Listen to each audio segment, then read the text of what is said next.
maamulka Puntland ayaa waxa uu ku dhawaaqay in la mamnuucay oo la joojiyay isticmaalka iyo ka ganacsiga bacaha iyo weelka ka samaysan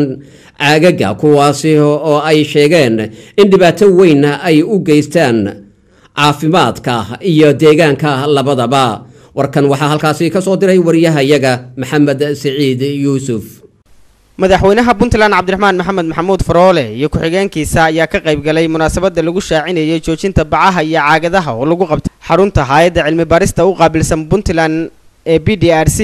waxaana ururada haweenku madasha ku soo bandhigeen agabyada hidaha iyo dhaqanka Soomaaliyeed si loogu bedelo isticmaalka bacaha iyo caagadaha oo la tilmaamay inay dhibaato weyn u geystaan deegaanka iyo caafimaadka aadanaha. wasiir ku-xigeenka wasaaradda deegaanka duurjoogta iyo dalxiiska Puntland Burhaan Cilmi Xirsi ayaa ka warramaya dhibaatada bacdu ay sababto. bacda marka imisay qaadataa in la burburiyo bacda biologically waxa la burburin karaa ilaa 400 sano qaadata bacdu markii ay dhulka ku baabado xabuubka noqoto waxay noolaanaysaa oo bacahaan u jiraysaa qiyaastii 400 sano marka shayga 400 sano noolaanaya وعيدنا يقولكنا يا مقالوينكنا سيدا ركتي كوا maxaad u maleynaysaan marka dhow waxa weeye germination ama mabdiq layaan iniyaha dhulka ku daata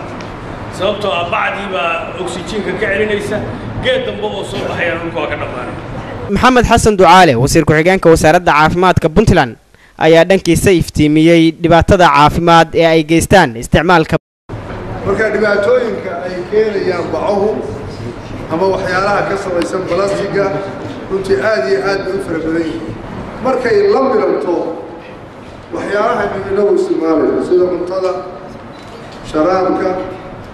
waxay tegaysaa markaa jirkii bini'aadmiga ay gelaysaa jirkii bini'aadmiga ilaahay ugu talagalay sisteemyada waxyaalaha ugu daruuriya sida nabaadka wax dhulka oo ka soo baxay inta badan bini'aadmiga waxaa loogu talagalay wax dhulka ka soo baxay laakiin wax chemical ah oo loogu talagalay aan ahayn macdanta ilaahay na siiyey ee la socota ama biyaha ama marka dumay dheecaanadeenu ay sameeyaan aan ahayn ma jiraan markay la falgasho dheecaamada jirka chemicalii laga sameeyey bacdu cudurradii hadda la sheegay oo dhan bay keenaysaa oo faraha badnaa. madaxweynaha Puntland Cabdiraxmaan Maxamed Maxamuud Faroole oo ugu dambeyn madasha hadal ka jeediyay ayaa ku dheeraaday ahmiyadda ay Puntland u leedahay in bacaha laga joojiyo wuxuuna tilmaamay in guud ahaan laga joojiyay isticmaalka bacaha isla markaana cid kasta oo isku dayda inay soo dejiso tilaabo adag laga qaadi doono ganaxna ay mutaysan doonaan. go'aanka ka soo baxay dhawaan golaha wasaaradda uu sheegaya in kooda Janaayo laga bilaabo qofkii bac lagu arko la ganaaxayo lacagaha halka la sheegi karay haddaan sheego waxa way qaar badan waxa ka ganacsanayaan oo dhan waxay noqonaysaa inay ganax u bixiyaan hadday bixin waayaan waa inta xun oo wax garanay ma saa loo siinay hadduu dhammaado waxa dadka ka dhaxaya baabaan wixii dadku ku dhaqnaa oo waxa ku noolaaba dhammaanaya habeena dadka dhammaanaya marka deegaanka wixii la yeelo dhibic baa ahaatee lagu yeelaa wax kastaba in kastaba ha u leedahay waxa weeye dhibaato aan naftaada u geysatay.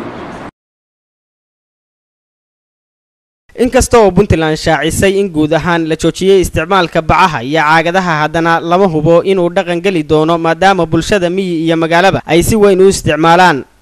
Maxamed Saciid, Somali Channel, Garowe.